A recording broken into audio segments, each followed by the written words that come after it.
Here's something you may not know. One of our collections tells us that this happened during a full moon. See, Jesus died on Passover. And if you start diving into the history, you realize that Passover is always on the night of a full moon.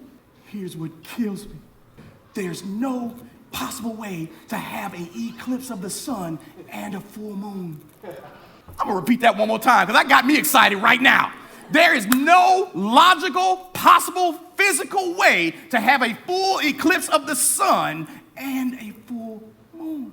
Let's bring my picture up here. I want to help you all understand. This is where the moon is at a full moon.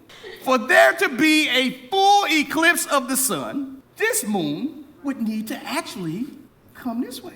Why? Because it needs to block all of the light from the sun that is coming to the earth. Here's the problem. On the day of a full moon, what was blocking the sun?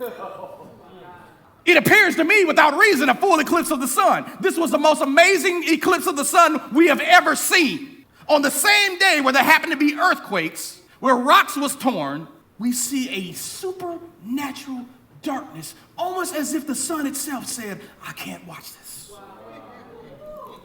From the 6th to the 9th hour, there was darkness across the land. People at that time said it was an eclipse. We now know it could not have been an eclipse of the sun because Passover is celebrated at the full moon. The full moon would not have been in the way of the sun.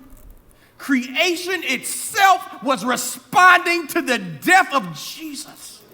Oh my God, when I came to that conclusion, how can I not believe this man was God? I'm speaking to your mind right now. I'm asking you to logically think through the steps I'm giving you. People are giving us eyewitness accounts to things that they said happened and they could not explain. And it leaves me with the only logical conclusion that Jesus actually was God.